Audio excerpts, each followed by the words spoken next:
Senhoras e senhores, bem-vindos a mais um episódio do nosso podcast, Pra Cada Ponte. Eu sou o Samuel, acompanhado do meu amigo professor Felipe. Hoje temos uma conversa muito interessante, um bate-papo muito legal. Professor, por gentileza. Hoje aqui com a gente a doutora Priscila Frazão, infectologista do 22 de outubro. Né? Obrigado por ter disponibilizado o tempo na sua agenda. Isso é a primeira coisa que a gente tem que falar. Porque a gente sabe que tá tudo conturbado para vocês, deve estar meio caótica a situação. Tempo obrigado por estar aqui. Tempo é algo valioso ultimamente, né? Pros médicos. Pouquinho, mas nossa, é um prazer, tá? Porque a gente precisa realmente esclarecer muitas dúvidas, né? Legal. O que a gente tem visto, que a população tá meio perdida, né? Nossa, então... totalmente. A gente é dois aqui. Tá um pouco assim. A gente não sabe se escuta a tia do Zap, né? Ou, né? Cara, a única certeza que eu tenho até aqui, assim, é que, assim, quem estocou papel higiênico no início da pandemia fez errado. O resto... Eu acho que a gente vai falar muito sobre a pandemia. Mas, doutor, antes de mais nada, acho que uma dúvida que eu tenho, assim, se você puder falar um pouquinho da sua carreira, por que você escolheu medicina? Claro que a gente poderia ficar aqui umas 10 horas falando sobre isso, mas de onde veio a sua ideia de ser médica? Pra falar a verdade, sim, eu escolhi ser médica no 3º colegial. Então, geralmente as pessoas já têm, porque eu não tenho nenhum médico na família. E geralmente isso é uma carreira meio que vem passando de familiar, assim, né? E aí eu vou falar bem a verdade, não sei exatamente por que eu escolhi, não, assim. Acho que eu falei, eu quero um trem difícil e vou querer isso aí, né? E eu tinha feito técnico de nutrição, eu estudava lá em São Paulo, numa escola chamada Getúlio Vargas, não sei se vocês já ouviram falar lá, que é uma FGV lá, que é uma escola técnica, né? E eu fiz nutrição. E aí eu vi que não era muito aquilo que eu queria, não, sabe? Falei, bom, então acabei escolhendo medicina. E aí minha avó ficou doente logo depois, assim, na época que eu tava fazendo cursinho. E aí eu falei, acho que é isso mesmo que eu quero, sabe? E realmente, assim, é uma coisa que eu faço. Um dia um professor falou assim, você tem que fazer o que você faria de graça. Claro. Né? Uma bela análise. Né? Porque trabalhar já é muito difícil, né? Se trabalhar com uma coisa que você não gosta é pior. Então foi muito bacana, assim. Eu fiz 4 anos de cursinho, porque eu vim de escola pública, eu sempre estudei em escola pública. Legal. Claro. E aí o primeiro ano eu acabei aprendendo tudo. E depois é aquela dificuldade, eu só podia prestar escola pública, não podia fazer particular, porque eu não tinha condições financeiras de pagar uma particular. E aí eu resolvi que eu nem ia prestar, porque se eu passasse, eu ia deixar eu angustiada, minha mãe, meu pai, todo mundo, né, em cima. Na época não tinha FIES, essas coisas, né. Então, e aí demorou 4 anos, aí eu acabei passando em algumas universidades, eu sou de São Paulo, lá eu acabei não passando, e aí eu escolhi fazer a Unicamp. E aí fui traçando aí o caminho, né? Chegou mais ou menos no 4º ano, assim, de faculdade, um pouco antes a gente começa a fazer algumas iniciações científicas, porque é estímulo da faculdade da produção científica, né? Eu tinha uma matéria disso. Aí eu tive uma experiência não muito legal com o setor, e eu tinha uma amiga que fazia nessa área da infectologia ali. E aí ela foi me puxando e eu fui vendo, fui fazendo o meu trabalho. Eu fiz um trabalho sobre fungos na época, ela fez um trabalho sobre tuberculose e tal. A gente analisava prontuário, foi bem bacana, assim. Aí quando eu passei na pediatria, eu falei, puxa, acho que é isso que eu quero, porque você cuida de tudo quanto é tipo de doença num indivíduo só. Porque infelizmente a clínica médica, né, pura assim, ela tá meio perdida, né? O pessoal não vai num clínico geral. Claro. Você vai num cardiologista, você vai num nefrologista, você vai no imunologista, vai num dermatologista, né? Hoje o clínico geral ficou meio banalizado, né? E é o que o cara que tem que saber praticamente tudo, assim, pelo menos um pouco de cada coisa. E eu não queria tratar uma doença só. Aí eu vou tratar só diabetes, eu vou tratar só pressão alta, eu gostava da clínica como um todo. Aí eu falei, não, pediatria não vai rolar. Porque com criança, eu adoro criança, mas criança doente não é minha praia, sabe? E aí eu passei na Infecto, no 5º ano, falei, poxa, parece que é isso aí que eu quero. E aí pus na minha cabeça que era isso, porque trata de muitas doenças e muitas doenças que envolvem todos os sistemas, né? É aí que eu ia perguntar, o que faz um infectologista? Porque nós, pessoas comuns, a gente conhece burro, um cardiologista. Né? Como que você explica para 2 burros o que é um infectologista? É muito comum as pessoas perguntam, mas sim, o que você faz, porque, né? Por exemplo, puxa, eu tô sentindo uma dor no joelho. Bom, eu vou no ortopedista. Não sei o que, um cardiologista, ou etc, etc. Mas eu nunca me ocorreu, eu vou no infectologista. E agora, mais do que nunca, estão muito prestigiados, né? Exatamente, a especialidade de sucesso agora. E tem pouquíssimos, né? Pois é. Então, assim, o que exatamente faz o infectologista? Olha, o infectologista, geralmente, ele cuida de doenças infecciosas, vamos ser básicos, assim. E, cara, é tudo infeccioso, né? A dengue, o zika, febre amarela, sarampo, catapora, pneumonia, infecção de urina, HIV, Caramba, hepatite e assim vai, entendeu? Decorou. Pois é, tô assustado. Então, e vai, entende? E a gente também tem que saber um pouco da clínica geral, porque, por exemplo, os meus pacientes com HIV, que é a área que eu adoro trabalhar, o cara com HIV, ele tem problema de colesterol, ele tem uma infecção urinária, ele tem a pressão alta, ele pode desenvolver diabetes, ele pode ter um problema de tireoide. É uma doença super complexa, assim, que brilha os olhos mesmo, sabe? Eu me encaixei nisso daí. Então, você tem que saber tudo. E eu falei, cara, é isso aí que eu quero. Desculpa te interromper, só pegar um gancho. A gente tava conversando aqui nos bastidores, é aquela falsidade, a gente já tava com ela antes, já conversando, e a gente tava conversando da sua atuação do seu conhecimento na área do HIV, basicamente. Uhum. A vacina do HIV não saiu, até o momento não saiu. E muita gente questiona que a vacina da Covid foi muito rápida. Uhum. O que você tem para falar como especialista sobre isso? Na verdade, são vírus diferentes, né? Com complexidades e diversidade de mutação diferente. Então, o pessoal especulou muito essa questão. Foi feito muito rápido. A vacina do coronavírus, né? A base da vacina, que vou falar da Coronavac, né? Que é uma base que a gente já conhece há muito tempo. Então, eu cato o vírus, eu vou falar bem simples, tá? Eu pico ele, jogo num veículo que a gente fala, que é o que vai transmitir lá, que vai levar certinho, e acabou. Né? É isso daí. Então, assim, eu já fazia isso pra gripe, por exemplo, entendeu? Então é uma coisa que a gente já conhecia a técnica, né? Fui questionada assim, nossa, mas demorou-se, sei lá, 10 anos pra fazer a vacina do sarampo, agora em 6 meses eles fazem no coronavírus. Falei, tá, mas a vacina do sarampo foi feita em que década? O nível de tecnologia que eles tinham hoje na em dia época... a gente tem uma diversidade de conhecimento, né? Olha as crianças... O tanto que elas têm de conhecimento e mexe na internet e faz isso, faz aquilo. Eu, quando era criança, eu fazia tabuada na mão, tipo... Né? Então, assim, o conhecimento é muito acelerado. Então, e tinha uma base que a gente já conhecia. E muita gente envolvida. Né? Então, isso foi feito muito rápido. E tem as outras vacinas do coronavírus, que tem outras plataformas que a gente fala, mas que são plataformas que já estavam sendo estudadas para outras vacinas. Então, juntou muita gente que queria a mesma coisa e conseguiu desenvolver muito rápido. Acho que o processo mais demorado mesmo é a fase de testes, né? Pelo que eu percebi. Exatamente. Pra gente ver se que tem... demora tanto assim? Porque eu preciso ver se aquilo lá é seguro, se ele tem uma eficácia boa. Por exemplo, a vacina da dengue não pegou muito bem. Né? Porque ela tinha uma baixa cobertura, tinha muito efeito colateral, tinha muitas peculiaridades que hoje a gente começou a usar e parou. Né? Estão sendo desenvolvidas outras, tem uma até bem promissora aí para chegar, que foi meio que pausado, né? Tudo por conta da pandemia, né? Mas assim, precisa fazer vários testes, porque imagina a responsabilidade da indústria farmacêutica, né? Se um paciente tem um efeito grave e morre, poxa, olha o que, né, a responsabilidade. Então, assim, tem várias fases mesmo, que isso já está muito conceituado, assim, na comunidade científica. E aí, depois de ultrapassadas todas essas fases de segurança, a gente consegue liberar. Por isso que é um pouco cansativo esse processo, foi até acelerado, tá, mas com segurança. Então, as vacinas que a gente tem hoje disponíveis são vacinas muito seguras. Tá? Uma causa um pouco mais de efeito colateral, outra causa um pouco menos, mas são muito seguras, tá? A gente não tem nenhum efeito muito grave com nenhuma delas.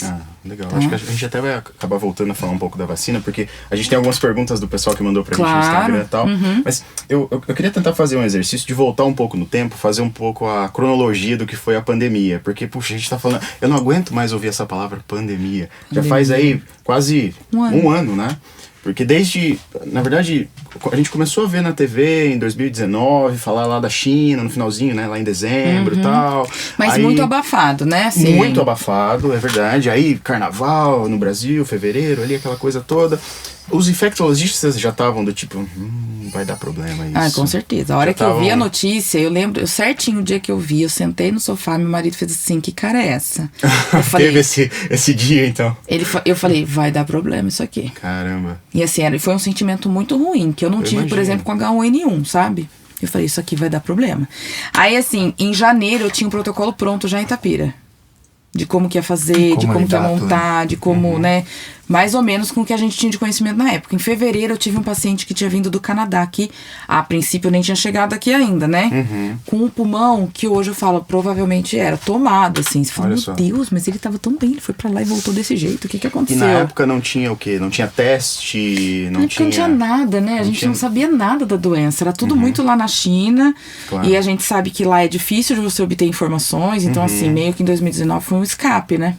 Claro, até hoje é polêmico a questão de como surgiu o vírus, tem infinitas teorias de conspiração. De como surgiu o vírus, aonde foi parar o médico que deu a notícia, né? Coisas desse tipo, isso, né? Tudo muito... Então, de fato, as informações da origem, né, do vírus, elas ainda são muito teorias de conspiração. Né? E será que em algum momento vai se... Eu ouvi falar que a ONU tá fazendo uma diligência lá na China. Com certeza tá rolando, né? Que assim, isso tudo é muito...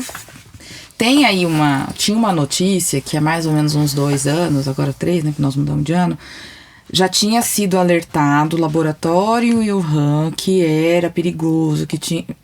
Mas assim, também morreu, essa notícia sumiu, né? Ninguém fala mais nada. Então assim, ainda é muito polêmico, né? Toda vez que alguém me pergunta, eu falo assim, gente, não dá pra saber direito. Claro. A gente tem que lidar com o que a gente sabe e tentar segurar o que a gente tem, né? Dentro da comunidade médica e científica, as informações que chegam é quase as mesmas que a gente, pessoas comuns, recebe. Não tem muito ainda especulação a respeito disso. Isso deve estar numa esfera... né, maior aí. Então, aí voltando à questão da cronologia, então teve 2019 lá na China, começou a notícia aqui e tal, a doutora ali teve aquela, caramba, vai dar problema, a gente normal, tá bom. O pessoal da política tá dizendo que tá tudo bem, tá tudo certo, né? A gente acredita nos políticos, não é mesmo, né? Professor? A gente acredita no que eles dizem, então tá tudo certo, vamos lá, vamos carnaval, vamos ser felizes e tal, e de repente começa a coisa.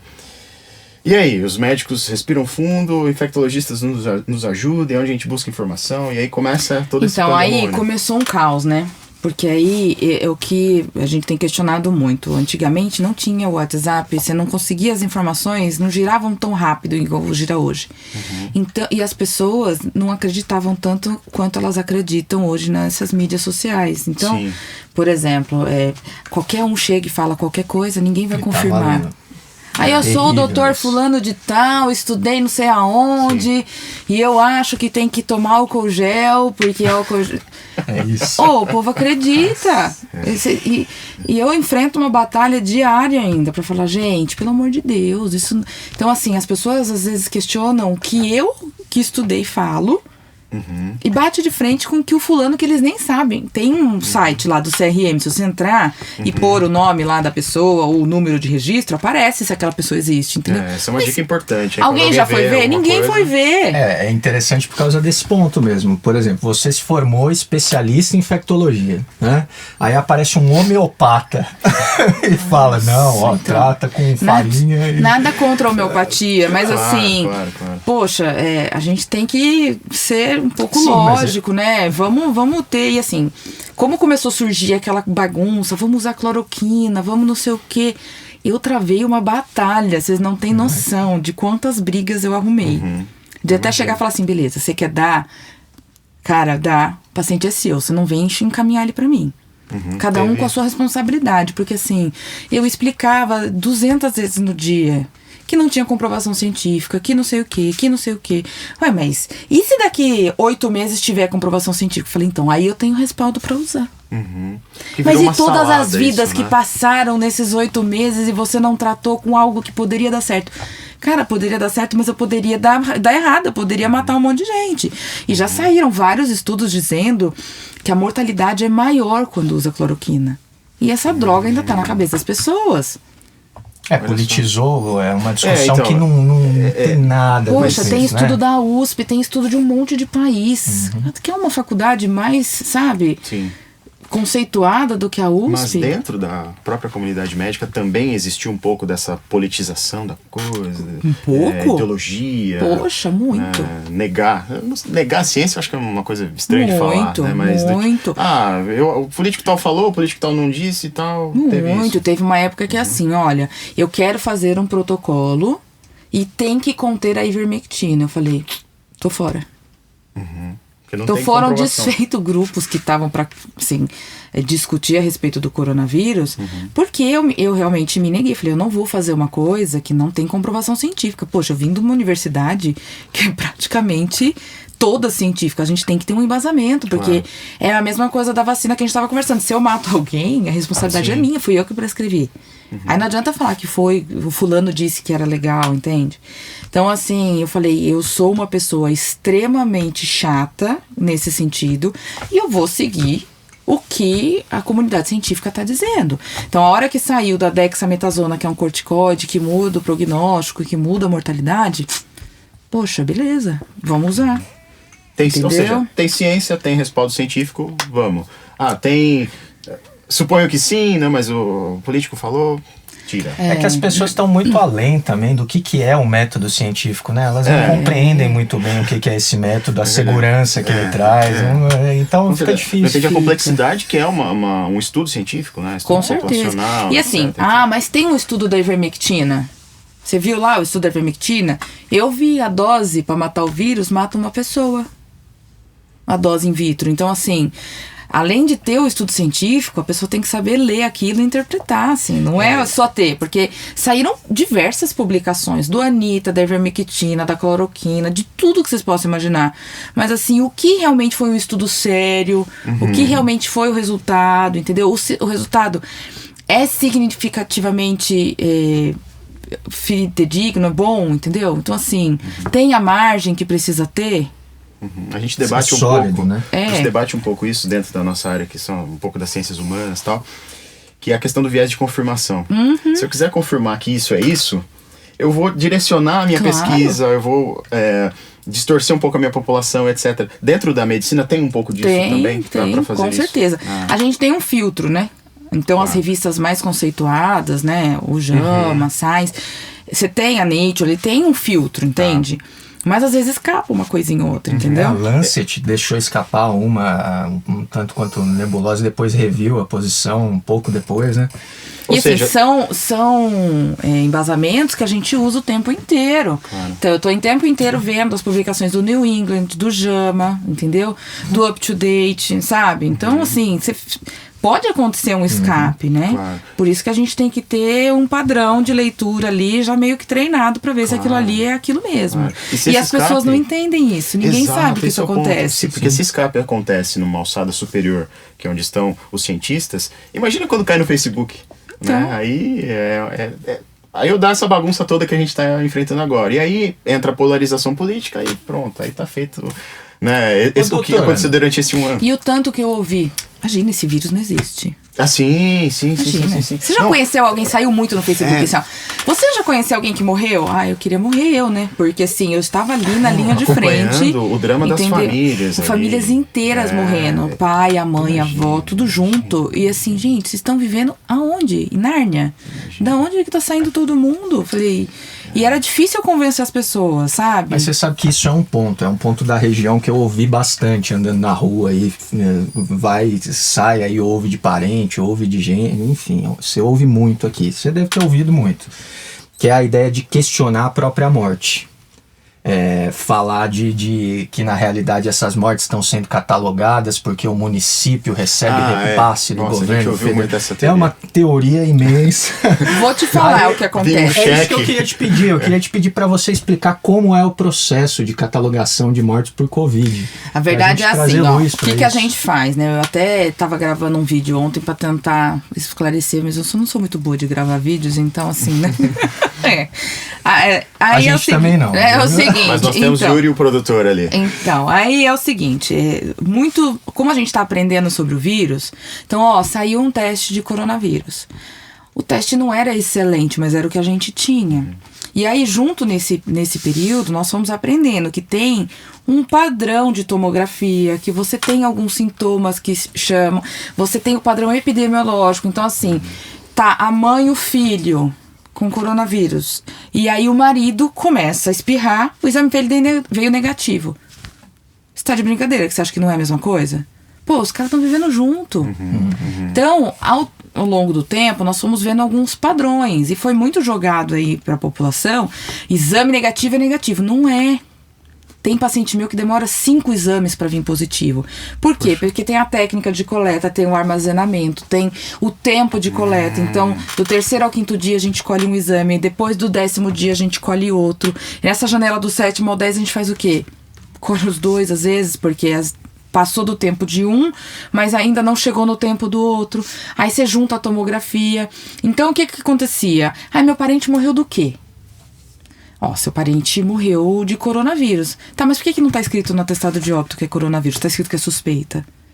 Porque realmente é uma suspeita. Então, no começo, não tinha um CID, que é o código que a gente usa, para suspeita tinha, mas assim, não tinha, só tinha para confirmação laboratorial.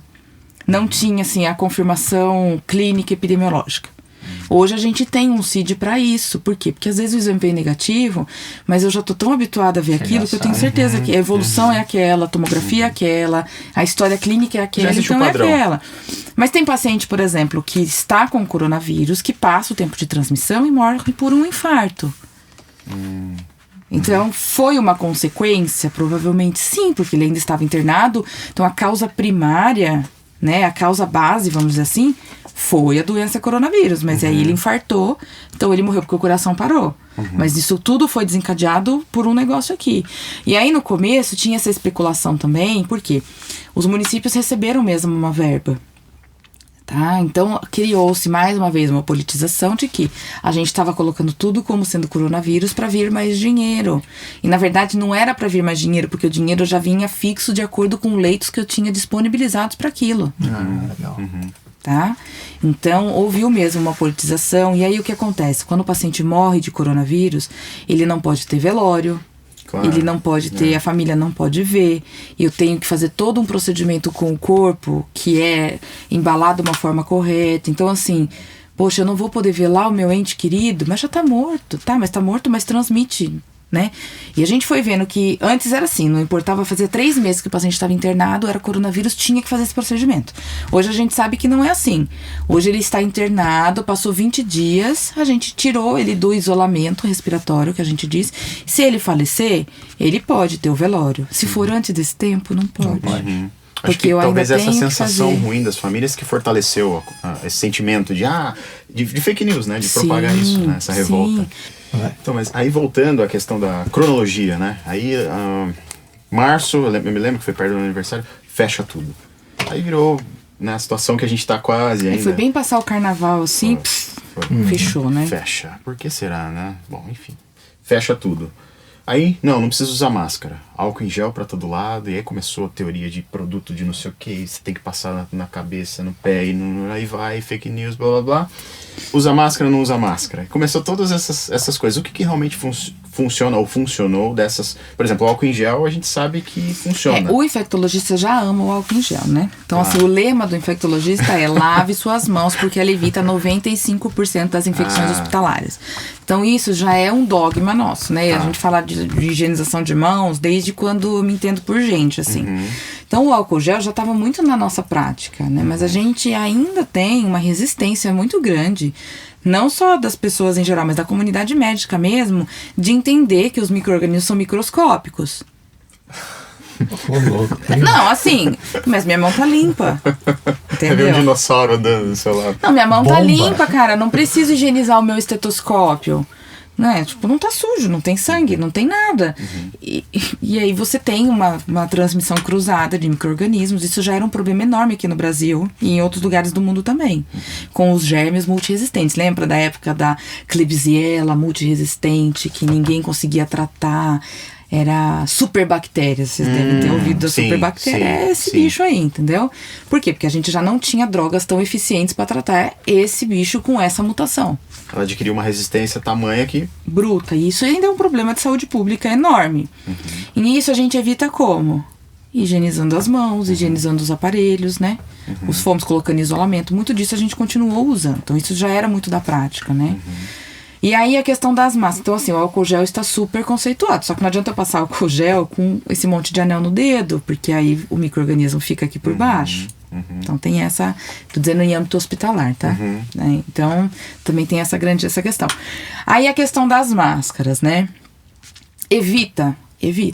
A gente tinha máscara cirúrgica para todo mundo? Não. Não, nossa, o preço da máscara disparou, faltou material, virou uma bagunça. É aquela de EPI que vocês falam? Isso, que é o equipamento de proteção individual. Então, como é que eu vou falar para a população usar máscara tripla camada descartável, sendo que eu não tenho nem para o hospital direito? Se eu mantiver o distanciamento, isso também funciona. Por quê? Porque a gotícula ela não voa, a gotícula ela cai. Ela faz uma parábola, né? O aerosol, que é uma partícula mais fina, que às vezes a gente produz no hospital por alguns procedimentos lá, inalação e tal, ela fica flutuando, dispersa no ar, mas a gotícula não. Então, se eu mantiver o isolamento, eu também consigo evitar. Por isso que no começo, muitos infectologistas eram contra a máscara. Aí veio o Mandetta e falou que vamos usar máscara de tecido. Cara, a partir do dia que ele falou isso, virou um caos. Por quê? Porque já tinha algumas pessoas pensando na máscara de tecido, porque afinal de contas a gente não tinha máscara descartável, né? Já era uma ideia que já estava ali meio que pipocando, e aí o negócio deu estopim. A máscara de tecido evita, ela ajuda. Ela é uma barreira física, tá? Mas ela não tem o filtro necessário para eu estar 100% seguro. Então por isso que muito paciente fala assim, nossa, mas eu usei máscara o tempo todo, doutora. Tá, mas você usou qual máscara? Ah, eu usei de tecido. Então, foi por isso que você pegou. Porque ela não consegue conferir a mesma proteção do equipamento que é de proteção individual, que é a máscara tripla camada. E além disso, ela precisa ser higienizada com alguma frequência. E ninguém vai ficar lavando a cada 2, 3 horas. Então, o que a gente faz geralmente? O pessoal usa a máscara de tecido no carro, aí você chegou na sua casa, você tira e pendura no volante. Aí o calor do carro mata os... É brincadeira, não mata. Puxa, eu tô Virou esperando. uma estufa, não. Do carro. Eu juro que eu imaginava isso. Virou uma estufa. Meu carro tá mal quente, vai matar tudo que tem aqui. Se eu tiver aqui, eu vou morrer. Então o vírus vai morrer. Mas você sabe, cara, é uma coisa que é um erro que eu cometo, assim. Por exemplo, esse negócio de troca de máscara de 4 em 4 horas é uma coisa que eu nem sabia que tinha que fazer. Eu achava que uma máscara durante o dia inteiro, ok. E a máscara, assim, a troca de máscara de 4 em 4 horas é a troca de máscara descartável. A de pano. A de pano você pode pior. trocar, assim, tirou, põe outra, tirou, põe outra, entendeu? Quer dizer, Um pouquinho que ele esteja úmida da frente, aquela barreira que existia já foi. Sem dizer que você coloca a mão na frente, você contaminou sua mão, aí você vai coçar o olho. eu tenho a impressão que na rua, o efeito hoje da máscara é mais do tipo assim, tem alguém me olhando que eu estou sem máscara. É mais isso do que qualquer coisa, porque a máscara no queixo é clássica, né? Nossa, abaixo do nariz assim, ó. É super charme, esses dias eu vi entendeu? uma pendurada na orelha. É uma modalidade nova, né? A pessoa andando assim, sem máscara, e no supermercado e tal. Então, enfim, é bizarro, cara, essa história da máscara. Mas... Vou contar um negócio que é muito engraçado. Eu tenho um residencial de idosos, né? E aí nós fomos colocar máscara. Você acha que os velhinhos ficam de máscara? Claro que não, né? Não aí eu usam. distribuí as máscaras. A hora que eu voltei na sala, eles estavam todos de tapa-olho, assim, ó. Porque eles puxaram, eu olhei e falei, gente, assim. É um uso melhor do que usar no queixo aí. Cara, entendeu? Eu comecei a dar risada, porque você faz o quê? Entende? Pois é. Eu tô vendo isso acontecer com os meus alunos em sala de aula. Tô dando aula, eles colocam na cara. Jogando no outro, fazendo. Estilingue. Pois é. Enfim, a gente hoje segue usando a máscara em lugar que a gente tá. Pessoal, a gente tá aqui, a gente tá com distanciamento, o pessoal que tá aqui fora tá de máscara e tal. Mas a gente segue usando. Eu tenho a impressão, como eu disse, mais por esse efeito de vigilância. Exatamente. E tal. Bom, aí voltando à questão da cronologia, aí usa máscara, fica em casa, aí no mercado tem que higienizar a sacola, aquela coisa virou uma neura. Minha mãe em casa lá, ela botava cloro em tudo quanto é coisa, sei lá o que e tal. Todo mundo assim, isolamento, faz meses que eu não vejo alguns familiares, né? Acho que muita gente continua dessa forma também. Tem uma esperança de que isso deu uma mudada, ou melhor, e tem a vacina, primeira dose, segunda dose dizem que é para março, abril, alguma coisa assim, né? Depende do tipo de vacina que você vai tomar, né? Então, assim, o que a gente tem de experiência? Por exemplo, Israel já vacinou uma enorme parte da população. Então, um gráfico que estava em ascensão fez assim, ó, de repente, caiu. Sabe? Então, assim, a coisa mais promissora que nós temos hoje é a vacinação. Ah, mas não sei o que da Coronavac, que não vai evitar, que só 50 não sei quantos %, que virou também a maior polêmica. Cara, o intuito da vacina é não morrer mais ninguém. É isso que a gente quer. A questão do isolamento social no começo, o que era? Para não sobrecarregar o sistema público. Porque eu não tinha leito suficiente, olha que o Brasil tem leito de UTI. tá? Tem, assim, muito mais leito do que, por exemplo, algumas regiões da Itália. Mas a gente não ia conseguir, com a população do jeito que a gente tem, o tamanho que a gente tem, absorver todos os pacientes que precisavam. Por isso que a gente pediu para ficar em casa. É que isso foi extrapolado, assim, de uma maneira, assim, política então, depois, teve exagero entendeu? Um pouco nisso? Então, a meu ver, assim, não é que foi exagero, mas o jeito que foi colocado para a população foi uma coisa de amedrontar sem dar grandes explicações. Foi meio terrorismo, eu tenho a impressão, assim, Fica em assustador. casa que você não vai adquirir, fica em casa. Então, eu acho que foi uma coisa que ainda tem repercussões agora, né? Até no retorno às aulas, que a gente tá vendo o quanto que tá sendo difícil e tudo mais. Então, assim, teve uma repercussão muito grande isso daí. E eu acho que foi importante, sim, num período importante, que deveria ter sido orientado à população de uma forma diferente, e a gente pecou nisso. Porque é impossível você ficar longe de todo mundo um ano. É inviável. Ninguém fez isso. É muito difícil, claro, entendeu? claro. Então, as pessoas começaram a fazer isso meio que clandestinamente. E aí, não foram tomadas as devidas precauções, entende? Então, eu acho que isso deveria ter sido conduzido de uma outra forma. Tá? Claro. E, bom, questão de máscaras, questão de vacina. Cara, eu tinha uma pergunta, mas eu esqueci, Cida.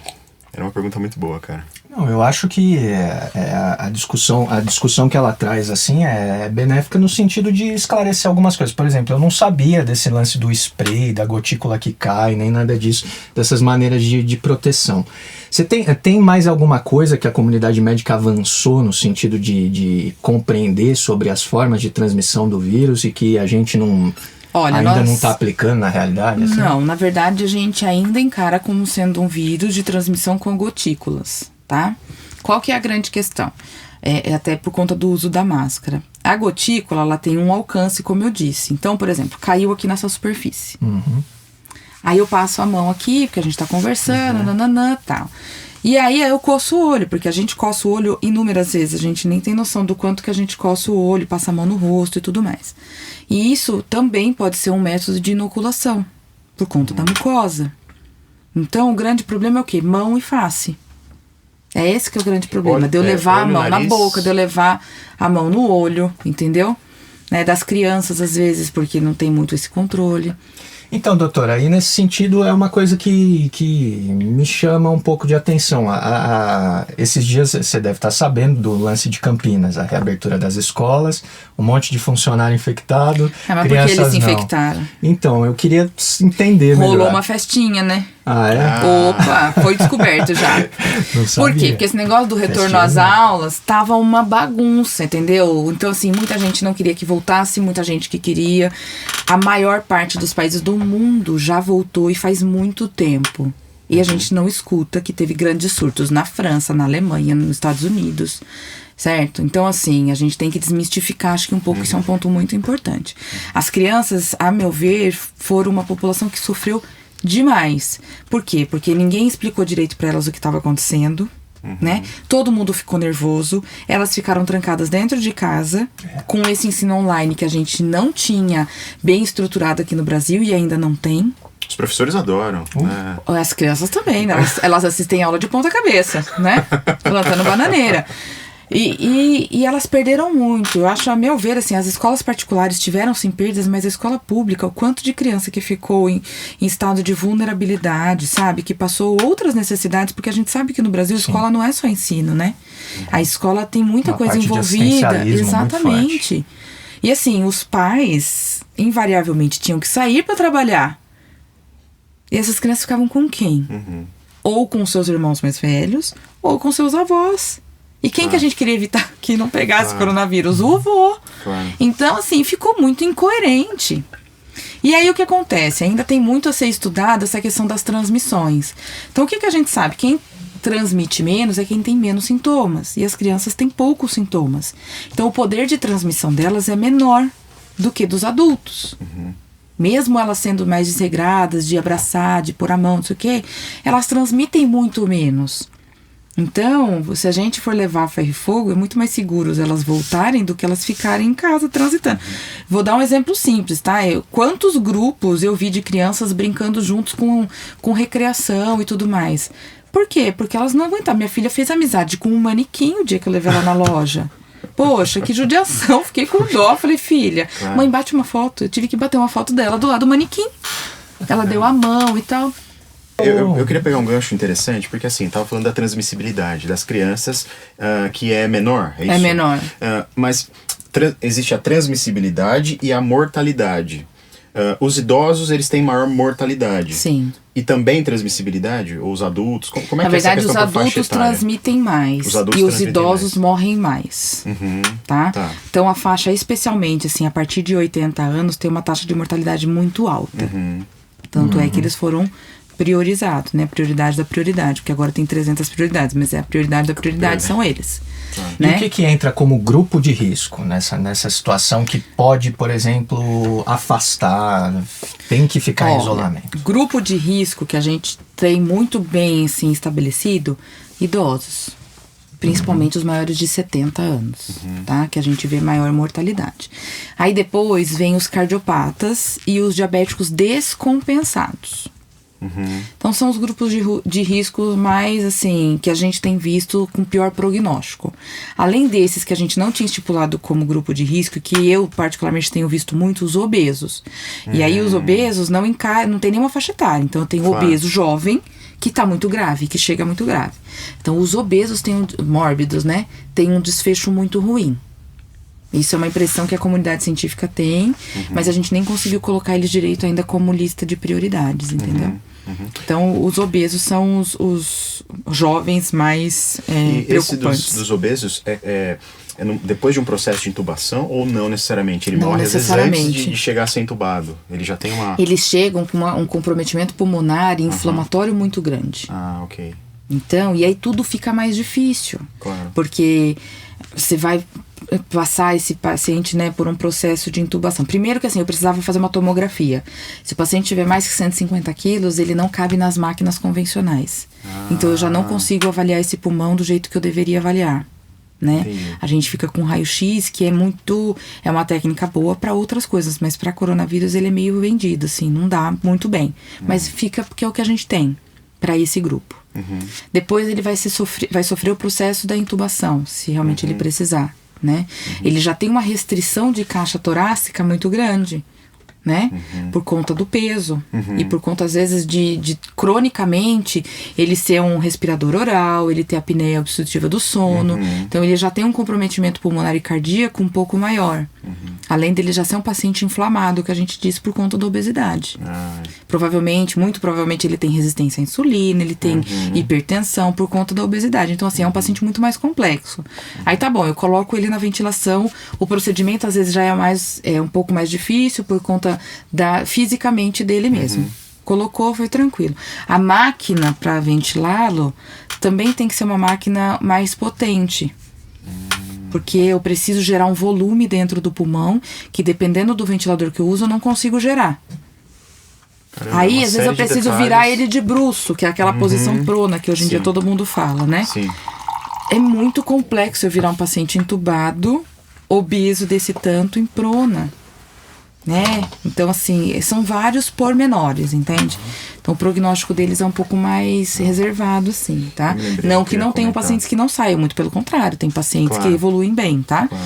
Mas é um pouco mais difícil de manejar mesmo. Eu tava falando da cronologia, eu me lembrei o que eu ia falar. A nossa região, ela chegou ao limite do colapso em relação à disponibilidade de leitos e de estrutura. Falando da região de Campinas, que eu ouvi dizer que veio alguns pacientes para cá, não sei se é verdade. A gente teve aí um período muito difícil, tá? Eu vou te falar do particular, eu trabalho com um colega na vigilância que ele tá responsável pela parte pública, então Sim. ele sofreu bastante, assim, né? Pela estrutura, que a gente sabe que do SUS é um pouco mais Claro. difícil de ser manejada, né?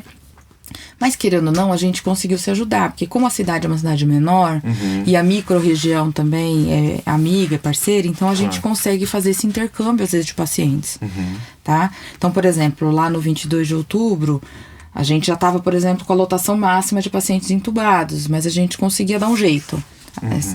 Nós precisamos alugar mais ventiladores, né? Então, lá no começo, na hora que eu encabecei ali o processo, eu e os meus colegas infectologistas, a gente já fez um plano de, vamos alugar tantos ventiladores, tantas bombas de infusão que é para pingar o soro lá, entendeu? Nós fizemos todos já uma programação e, graças a Deus, em cima disso, pelo hospital ter, né, se programado, nós não chegamos a falar, hoje nós não temos nenhum leito, nenhum respirador. Não chegou a isso. A equipe está trabalhando, assim, exaustivamente. Nós estamos muito sobrecarregados, não só os médicos, como a parte da enfermagem, dos fisioterapeutas. Você vê que tá todo mundo, assim, exausto. Você chega para pegar plantão... Imagino. Você olha a cara, assim, você tenta dar uma animada e tal, mas assim, você vê que tá todo mundo num limite muito grande, né? Então tinha um colega meu comentando sobre a falta de respeito dessa galera que tá promovendo festa pra cima e pra baixo com vocês da saúde mesmo. Né? Porque promove tudo isso, sobrecarrega o sistema público de saúde e nós estamos trabalhando em, assim, eu particularmente, eu tenho trabalhado em jornadas muito extensas, né? Então eu não, tem coisa que eu não consigo dar, minha demanda é tão grande que eu não consigo, né? Então eu tô no hospital, eu faço visita todos os dias, que é o horizontal nessa ala, né? Presencial eu tô lá de segunda, terça, sexta e alguns domingos. Às vezes eu faço plantão noturno também, porque não tem quem faça cobertura, e aí eu ajudo a fazer. Fora isso, tenho a vigilância epidemiológica que eu continuo atendendo os pacientes lá. Eu tenho o meu consultório, que eu faço pós-internação dos pacientes e outras doenças que também ainda continuam existindo. Né? Pois é, né? Tem essa questão, porque parece que de repente outras doenças ou outras causas de óbito parece que de repente sumiram. Né? Porque tanto que se fala do coronavírus e tal. Mas... Por exemplo, gripes comuns, ou mesmo o H1N1, que não é tão comum e tal, mas que também tinha uma taxa de mortalidade, comparado com o coronavírus, é uma diferença extremamente grande. Por que eu estou perguntando isso? Eu já ouvi assim, mas o idoso também morre de gripe comum, né? Morre, então, mas ele toma vacina, né? Pois é. De H1N1. Gripe comum, geralmente ele não morre. Mas pode até morrer, mas é mais difícil. Agora, o que nos preocupava muito nesse grupo era o H1N1 e a influenza B. Por isso que tem esses subgrupos na vacina e por isso que a gente vacina os idosos todo ano. Ou seja, para todas essas outras doenças já existia. Para as doenças mais graves a gente já tinha. Já tinha tratamento. Né? Claro. Veio esse vírus completamente diferente, que tem um predomínio de acometimento pulmonar, mas também tem um gastrointestinal, tem alguns pacientes que fazem doença cardíaca. Eu vou falar até de problema renal devido... Problema renal, algumas tem muito paciente que fica com esquecimento. Então, por que dói tanto a cabeça? Por que perde o paladar? Por que perde o olfato? Por que fica com zumbido? Porque, querendo ou não, o vírus faz uma translocação, passa a barreira hematoencefálica que a gente fala, e faz uma meningite, faz uma inflamação. Por isso que dói a cabeça. A dengue também faz isso, por isso que dói a cabeça, quando tem dengue. A cachumba também, por isso que dói a cabeça. Tá certo? Só que a gente não tem visto lesões permanentes, a gente tem lesões transitórias. Pode acontecer? Pode, mas a gente não tem visto isso com uma frequência muito grande. Ô, doutora, você que tá nos bastidores do negócio todo aí, como que tá a cabeça da galera da saúde? Porque a gente, já que fica em contato com essas notícias, eu me afastei, assim, eu deixei um pouco de lado, porque tava me fazendo mal. Eu larguei minhas redes sociais também. Tava me fazendo mal. E aí, como que vocês lidam com isso tudo? Porque tem que ver, né? Então, tem que estar ali. Tem que ver. Foi criado um pânico muito grande dentro do hospital. A gente teve que mobilizar e fazer uma conscientização muito grande, né? Então eu tô ali batendo na tecla todo dia, conversando com eles, porque eles estão todos assustados, né? Então, assim, a cabeça deles e e aqueles que pegaram no hospital, os familiares pegaram e às vezes o familiar morreu. Qual a culpa dessa pessoa achando que foi ela que levou, entende? Então, assim, tá difícil. E eles estão trabalhando em jornadas muito extenuantes mesmo, tá? Com equipamentos que antes a gente não trabalhava. Poxa, nesse calor do inferno, você imagina você ficar com uma máscara que é diferente dessa que vocês têm visto, que é aquela N95, que ela faz uma vedação muito grande. E aquilo é sufocante. Por aquela roupa de astronauta que tem que colocar também. A gente não usa o macacão, porque no começo a gente achava que tinha que usar aquilo, né? Graças a Deus a gente desmistificou isso daí, mas assim... que em abril, maio, como eu comentei do meu pai, era uma roupa de astronauta que a pessoa usava. Imagina pra ir no banheiro com aquilo. Eu ouvi falar que o pessoal não tinha médico usando fralda, não sei se isso é verdade. Teve aí um boato, eu não usei, tá? Mas eu não usei o macacão também, não. Mas assim, você coloca um avental de precaução, que é um avental grosso, impermeável. Imagina o calor que é aquilo, gente. Imagina num procedimento mais grave, assim, de um paciente, você tem que tomar um que banho lidar. depois.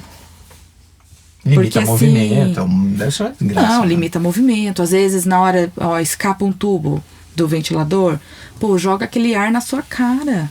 Nossa. Entende? Você tá de máscara, você tá com aquele capacete e tal. Mas assim, imagina a hora que a fisioterapeuta leva aquela rajada de ar na cara. Nossa. Peguei, né? Já fica no... Então, assim, é bem... O psicológico tá muito abalado, né? Mas, assim, nós vivemos num estresse todo dia mesmo. No início de tudo, no meio daquela incerteza toda, surgia muito vídeo de enfermeiro, de médico indo pro hospital chorando, assim, já, porque parecia que ia morrer no outro dia. Todo mundo tava com medo. Nós tivemos uma evasão de médicos enorme, assim, ninguém queria trabalhar, e ninguém quer trabalhar na ala Covid. Também, ninguém quer ir. Evadindo, né, deixando. Ninguém quer ir, não, eu não quero ir. A gente estava falando sobre a questão dos obesos, né, que fazem parte do grupo de risco, assim como os idosos e tal. Uma coisa que foi bastante polêmica é a questão de fechamento de comércio, né, como um todo, fechamento de bares, que está uma briga tremenda agora no estado, mas também a questão das academias. Né? Então, por um lado, você tinha o pessoal da área do exercício físico falando, olha, tem que fazer exercício, porque se você faz exercício, o seu sistema imune é melhor, etc, blá blá blá. Muito bem. O que é verdade e o que não é em relação à academia? A academia pode funcionar, deve funcionar e está funcionando da maneira correta? Na verdade, ela pode funcionar se ela mantiver todos os cuidados. Então não pode ter um aglomerado. É aquela coisa básica. Não é para ter um monte de gente ao mesmo tempo. Tem que higienizar todos os equipamentos depois. Então, assim, são séries de detalhes que elas não conseguem funcionar do jeito que elas funcionavam antes. Claro. Nada consegue mais funcionar do jeito que funcionava antes. Isso a gente precisa ter em mente. Nós estamos num modo novo de trabalhar com tudo. Né? Então é isso que a gente precisa reaprender como fazer. Então pode funcionar, igual restaurante. Restaurante pode funcionar? A meu ver, pode. Se eles conseguirem manter as restrições. Só que outro dia eu fui no restaurante, eu falei, vambora, eu falei pro meu marido. Tá lotado, não tem distanciamento entre as mesas. Claro. Poxa, custa você ajudar? Eu sei que o comércio está passando por uma dificuldade muito grande. Sim. A gente sabe disso, eles estão estrangulados, eu sei disso. É igual a escola particular, por exemplo, que também é um comércio. Claro. Que também sai Empresa. muito prejudicado. Sim. Então, assim, a gente entende a parte do comércio. Então, se a gente fizesse, se todo mundo colaborar, todo mundo volta a funcionar, né? Menos do que era, mas mais do que já foi. O ideal seria uma conscientização, desculpa, Felipe, do usuário. Sim. Tipo, olha, aqui tá lotado. Bom, deixa, outro dia eu volto. Mas infelizmente as pessoas não estão tendo essa consciência.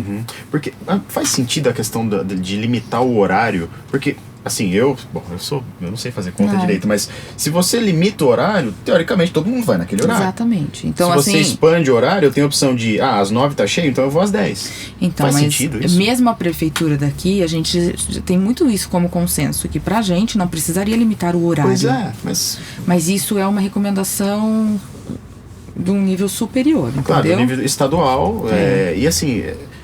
Fala-se muito, e aí doutora, fique tranquila, porque eu estou entrando no viés político, fique à vontade, não precisa... Cancela sua moral, tá? Porque assim, a gente tem um governador lá o tempo todo, não, porque tem que ser assim, a ciência. Eu tenho a impressão que não tem tanta ciência assim ali envolvida, eu posso estar extremamente em algumas enganado. coisas tem sim, essa questão do horário, eu entendo que talvez eles tentam restringir para desencorajar as pessoas a irem. Por isso que eles colocaram, geralmente, você pode ver que era para fechar às 5, porque geralmente as pessoas saem às 5 do serviço, elas não vão conseguir ir. Entendeu? O grande problema, a meu ver, não é o comércio. Aqui na nossa cidade, né? Tô falando muito de micro-região. Porque Claro, assim, claro. é difícil você ir numa loja e tá lotado de gente. Claro. Mas você vai no bar, tá lotado de gente. Sim, é verdade. E o pessoal tá próximo, não tem como usar máscara, né? Porque como é que você vai comer e beber usando máscara? Então, assim, o grande problema que a gente teve agora, principalmente no final do ano, foi isso, né? A gente teve uma debandagem de pessoas, assim, todo mundo... beleza, tá tudo certo, né? A gente tava com baixas taxas de internação, então... O pessoal deu uma desencanada, né? E aí a gente sabia que ia acontecer isso mesmo. Vira uma discussão de pró e contra, que eu acho absurda, assim, né? E se ouve muito a pessoa errada para falar sobre o assunto. Por exemplo, você é especialista, então, assim, você traz informação que você se dedicou a ver ali, olhar e tal. E a gente acaba não criando uma disciplina em relação a lidar com a própria pandemia no dia a dia. Eu vejo muito isso. E não é questão de ser contra a abertura ou a favor da abertura, mas tem que ouvir o profissional, aquele que se dedicou a estudar e falar, ó, gente, tem que fazer de tal maneira. Sim. Falta, né? Falta total, assim. Vira uma discussão politizada de ficar acusando, xingando e tal. Isso é absurdo, não faz sentido nenhum. É mais uma vez o caso da reabertura das escolas, né? A gente escuta todo mundo e não escuta o infectologista falando sobre o que tem que ser feito, qual é o padrão de abertura, qual é o procedimento ali dentro no dia a dia, como a gente vai lidar. As pessoas já estão com uma ideia muito fixa a respeito disso. Então, assim, você não consegue falar e a pessoa te ouvir. Tá tudo muito fixo, entendeu? Então, se você explica, você vai lá, você explica, olha, usa essa máscara, faz assim, troca o uniforme, faz dessa forma. Não, mas meu filho não vai voltar pra escola, ele só vai voltar pra escola depois que ele for vacinado. Mãe, o seu filho não vai ser vacinado. Não. Não vai, por quê? Porque a gente não tem teste em menores de 18 anos. Então, nós não vamos vacinar crianças nesse primeiro momento. Não tem perspectiva de vacinação de crianças. Ninguém falou isso, né? Ninguém sabe que a criança não vai ser vacinada. Você ouve o político falar, ou não sei quem falar. Foto do cara. Porque assim, o infecto não ouve. O que acontece é que a população está pensando que todo mundo vai receber a vacina rápido, e não vai, gente. Sim. Se a gente esperar a vacina para voltar à escola, a escola vai ficar fechada mais um ano. Porque nós não temos nem, assim, fisicamente os insumos. Vocês viram que toda vez que chega um avião com insumo é aquela festa, né? É verdade. Então, assim, nós precisamos também pôr o pé no chão, claro, né? Eu acho que a gente tem que tomar vários cuidados. Então, tentar restringir um pouco o seu grupo de pessoas que você se encontra. Não é pra você não encontrar com ninguém. É muito difícil isso. Nós precisamos de gente. Né? Então, encontra com as mesmas pessoas. Se alguém ficar doente, a gente já sabe que o negócio está restrito. A questão das escolas. Poxa, vamos dar a aparelhagem para esse professor trabalhar direito, para ele conseguir trabalhar. Certo? As crianças, elas são muito doutrináveis. Então, assim, você pode ver que a maioria das crianças... Tem até um vídeo que eu vi esses dias, que eles punham vários totens, assim, de álcool gel no chão, e as crianças menorzinhas, elas já iam lá e faziam assim, ó. Por quê? Porque a gente faz um ano que a gente tá limpando a mão com álcool gel. Então, elas olham, elas querem fazer igual. Põe a máscara. Elas põem. É difícil você ver uma criança saindo por aí querendo tirar a máscara. Então, assim, se a gente levar elas de uma forma mais maleável e dar condições para esse professor, informar esse professor, explicar para ele, eu acho que a gente consegue fazer um retorno seguro, né? Acho que a população mais difícil são os pequenos, porque eles não têm muita noção ainda, mas mesmo eles transmitem tão poucos que, a meu ver, eles não trazem tanto perigo, vamos dizer assim. Tá? A questão do sapato. Poxa, esse negócio do sapato é muito interessante, principalmente para os pequenos. Criança vai no chão, os pequenininhos, põe a mão no chão. Então é muito, sim, intuitivo que a gente precise tirar os sapatos onde eles estão, porque a gente vem da rua e tal. Poxa, eu tirava o sapato desde 2013, quando eu voltei do Japão. Que eu achei demais, lá entendeu? Eles têm esse... Aliás, na Ásia, não sei se só no Japão, mas parece que quando a gente vê foto lá, a gente vê o pessoal de máscara. Eles já usavam eles têm o tempo inteiro. E eu falava, gente, que gente louca. Em 2013, todo mundo andando de máscara no metrô, mas no meio da rua e tal. Mal sabia que eles estavam todos corretos, né? Então, eles usam mesmo. Isso aí já é muito da cultura deles. Você vê muitos deles usando máscara. E todo lugar, vou falar pelo Japão que eu fui, que você vai, ninguém entra de sapato. Ninguém. Você vai no restaurante, você tira o sapato na porta. Você vai não sei onde, você tira o sapato na porta. Você vai entrar no museu, você tira o sapato na porta. Eu achava que era só em casa, não? Mas não. Na escola, eu fui visitar uma escola lá. Na escola, as crianças têm uma prateleira com os sapatos da escola. Então, elas chegam, elas põem os sapatinhos da rua numa prateleira do lado de cá. Aí, elas vão pro outro lado, colocam o seu sapatinho de usar na escola. Pronto. Legal, isso já é da cultura deles, eles já fazem isso. E quando eu voltei de lá, eu falei, gente, claro, né? Eu vou ter um bebê. O bebê vai rastejar no chão. Por que eu vou entrar com o sapato que eu andei na rua no chão? Em casa, eu vou contaminar esse chão. Então, nada mais lógico do que eu tirar ele ali na porta da minha casa. Então, esse é um hábito interessante, independente dessa a meu ver, é super bacana. Legal. Bacana. A gente falou da pandemia, um tema denso, a gente em geral tenta descontrair um pouco mais.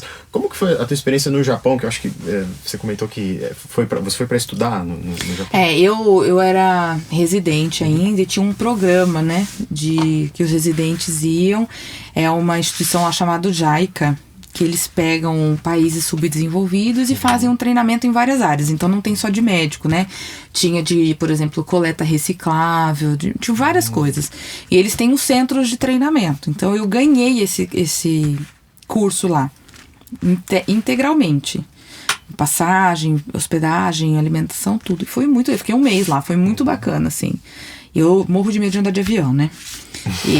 Então, já pegou uma viagem curta, hein? Foi super tranquilo, né? Então, na época eu falava pro meu marido, eu falei, eu não vou, como é que eu vou pro Japão? Eu vou sozinha, pra um lugar que eu não vou saber ler nada, eu não vou conseguir falar com ninguém. Você vai, aí falei, tem uma alimentação super diferente. Poxa, eu não vou, exatamente, eu não vou poder perder essa oportunidade, né? Fui, saí daqui numa sexta-noite, cheguei lá no domingo à noite, um caco, né? Caramba. Nossa senhora. Um caco. Destruída. Passei por vários locais, vários aviões, né? E foi muito, eu cheguei lá meio apreensiva e tal, mas já fui super bem recepcionada, já tinha uma pessoa me esperando, porque eles são muito, parece que não, mas eles são muito preocupados, são muito educados demais, assim. Você fala bom dia, eles respondem, tão lindo. É verdade. Que nem brasileiro, igual. Gente, coisa linda. Que quando eles vão entregar o cartão de visita, ele faz assim. É. A gente não, põe na mesa.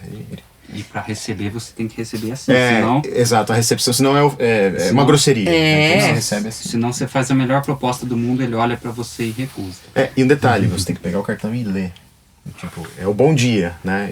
Eu estou vendo você... Estou me importando com o que... Exato, estou me importando, eles se importam. Então, né? eu fui já recepcionada, porque tava tudo fechado. A hora que eu cheguei, ela já tinha separado um bolinho, porque lá é tudo, né, daquele jeitinho dele, tudo embalado individual.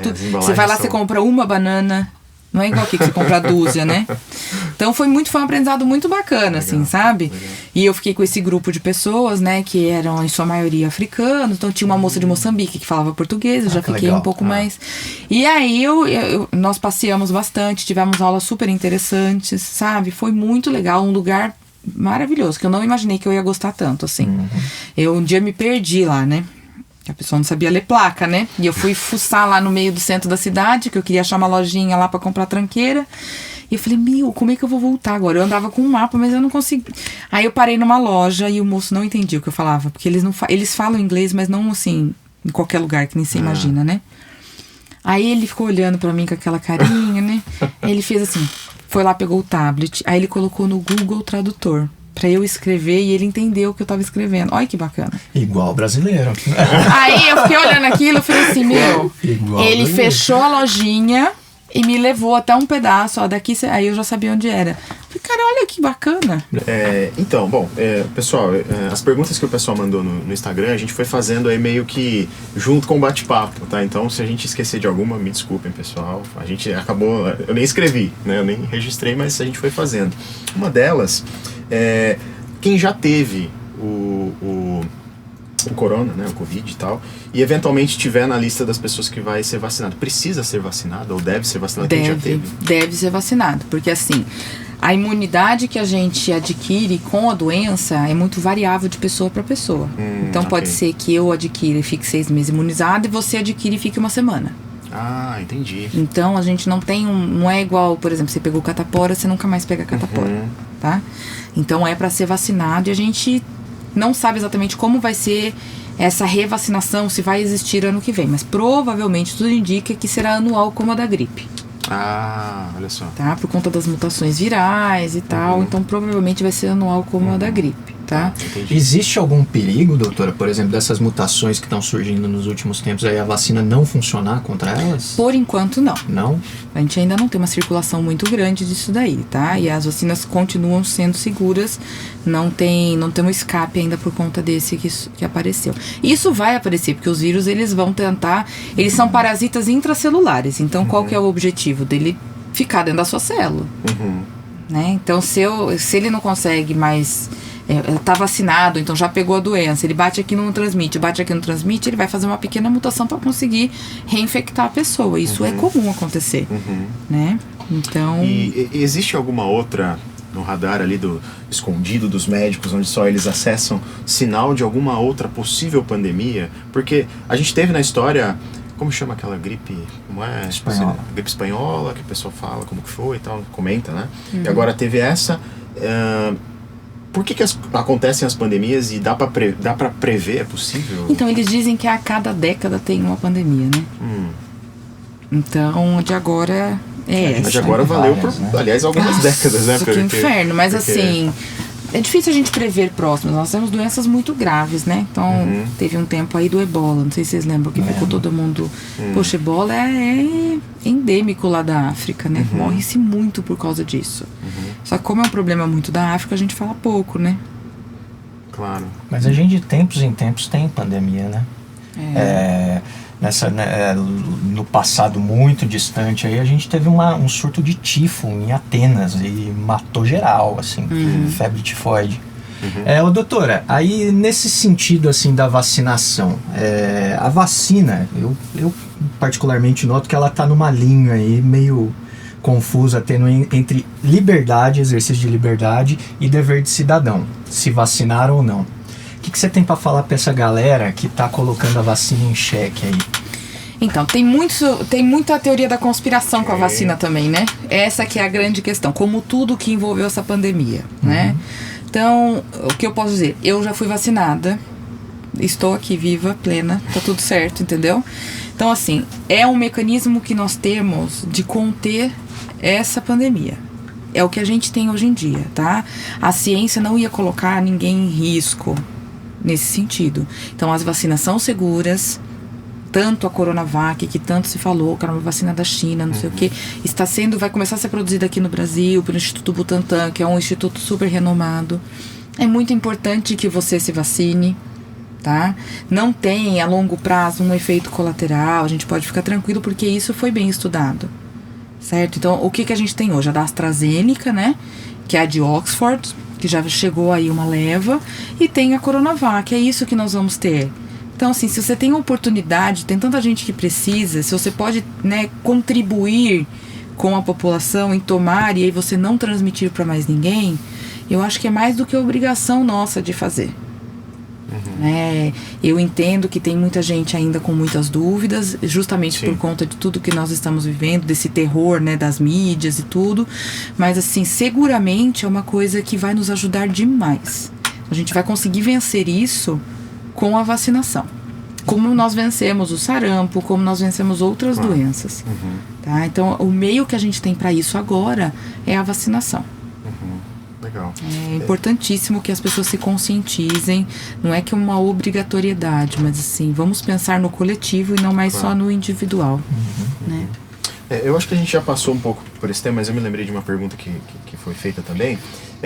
Falou-se um pouco a questão dos pets que poderiam transmitir e tal. Eu já vi que não transmitem nada e tal, mas tem algum... Nós tivemos alguns casos em felinos. Mas também não se fala mais muito nesse assunto, tá? Teve até bem lá no comecinho um tigre que pegou e o pessoal falou muito a respeito do tigre e tal. Como é que descobriram que o tigre... Pois é, ele começou a espirrar e aí alguém resolveu fazer um exame e pronto, né? Então foi descoberto nisso, mas assim... A gente não vai passar pro ser humano e tal. Então podemos ficar tranquilo quanto a isso, tá? Deixa os gatinhos em paz, pelo amor de Deus, entende? Mas existe... Porque tem uma teoria que fala da China, que foi aquele bichinho lá que parece sei lá o quê, uma tartaruga ninja. Então, a gente ainda não sabe como que foi que aconteceu. Tá? Então, assim, todos os lugares que a gente vai procurar, a gente não tem o vetor que disseminou. E por aquele isso que do morcego foi uma especulação, assim? É porque porque tem outros tipos de coronavírus, né? Alguns são transmitidos por morcegos. E como eles têm essa prática, então assim, deve ter o morcego implicado, mas assim, no meio do caminho a gente não sabe o que foi, entendeu? Por isso que ainda tem muita teoria de conspiração, de como é que foi que apareceu, como é que foi que surgiu, se foi um vazamento de um laboratório, então não, foi uma coisa da natureza mesmo, então assim, né? Nós ainda não sabemos exatamente como que foi essa passagem aí, tá? E sobre a vacinação na região, Você que está nos bastidores tal, tem alguma proposta, algum projeto sólido já de quando vai vacinar, quem vai vacinar tal, ou a gente segue as diretrizes? Nós já estamos vacinando, nós estamos seguindo a orientação do Plano São Paulo, tá? Que é quem a gente realmente tem que seguir. Os municípios não têm autonomia de escolher quem eles vão vacinar. A vacina já vem destinada para aquele grupo de pessoas. E o que sobrar tem que ser devolvido. Tá? Então é feito um cadastro. Então, por exemplo, os profissionais da área da saúde já estão praticamente todos imunizados, tá? Os da linha de frente todos estão, tanto de Mojimirim como de Mogi Guaçu, que são dos hospitais, quem presta aquele serviço mais direto à população, tá? E os de consultório, que trabalham na rede de UBS, já estão sendo todos vacinados. E as instituições de longa permanência, né, que são onde ficam os idosos, também já estão todas vacinadas, que é onde a gente tem um aglomerado de pessoas de muito risco, tá? Então essas populações já foram vacinadas e agora a gente vai seguir o cronograma aí do Plano São Paulo. Então abriu agora para mais de 90, aí acho que daqui umas 2 semanas, não lembro ao certo a data, vai ser maiores que 80 ou 74, não recordo, e a gente vai seguir esse cronograma aí, tá? Porque a gente tem que seguir essa diretriz. Legal. Caramba, cara, quanta informação. Eu acho que, pessoal, eu acho que vocês ouviram um pouco informação de qualidade, né? Para de consultar o povo, o pessoal da esquina e tal, consulta realmente quem sabe, né, professor Felipe? Eu acho que é isso, né, cara? Ela trouxe informação aqui que ela se dedica a pesquisar sobre isso, coisa que ninguém faz. E ela vai lá e traz informação de qualidade. Então confia em quem é especialista e não no político que você gosta, alguma coisa do tipo. Sem paixão política. Eu acho que a ciência é isso. Não tem, né, não é porque eu gosto de uma coisa que ela realmente é verdadeira. Sim, né? Então, sim. Nós podemos defender as nossas ideias, desde que elas sejam verídicas. Claro. Não? Então, assim, muita notícia chega errada? Chega, mas tem notícia que chega certo. Você só vai avaliar. É que é difícil, né? Você catar e olhar e procurar pra ver se realmente aquilo existe, né? Então, assim, pra você poder fazer a informação correta, você precisa checar se aquilo é verídico, né? Senão a gente faz um grande terrorismo, que é o que está acontecendo, né? A gente brinca aqui internamente que assim, as pessoas não gostam da verdade. A verdade, ela é triste. Né? Porque não dá tanto ibope, né? Não tem manchete por trás, né? É o que é e... As pessoas gostam do prazer de serem enganadas. É prazeroso, né? Eu recebi uma informação, eu quero isso. Assim. Por exemplo, o lance da própria vacinação que caminhou também para relativizar a vacinação, cara, é bizarro, né? É bizarro, porque, por exemplo, tudo que a gente tem aqui ao nosso redor vem da China. Se a China quisesse ferrar com a gente, ela já teria feito de alguma maneira. Ela já tivemos muito problemas, por exemplo, com as luvas. Os insumos. Sim, então, assim, insumos, gente, se ela quisesse, ela já tinha feito, eu acho. Aí não, a vacina não pode vir.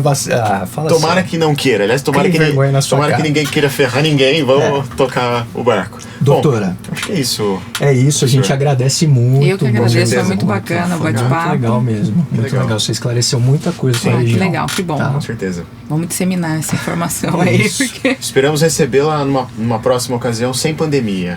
Pra por favor, sobre né? como era a faculdade. Outras coisas, né, que eu trato, né, também. Outras informações mais leves. Aí a gente conversa sobre os assuntos que ela gosta, que ela falou no início, que ela gosta mais de conversar de AIDS, que é a especialidade e tal, não é? Eu gosto muito de pacientes com HIV, assim. A minha paixão é verdade, assim. Parece gente doida, né? Mas assim, eu adoro tratar. E hepatite é muito legal também, gosto. Olha só. Aí a gente tem que conversar disso, porque é um assunto interessante. Claro, com certeza. A gente espera ter outras oportunidades para conversar. Com certeza. Legal. Yuri, você pode nos ajudar aí? Posso te ajudar. Vamos lá.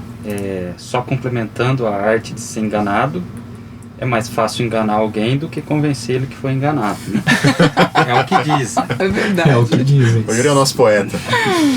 Ô, produtor! Se você gostou do vídeo, deixa o like, se inscreva no canal e muito obrigado. Até logo. Maestro das palavras. Obrigado, doutor. Obrigada.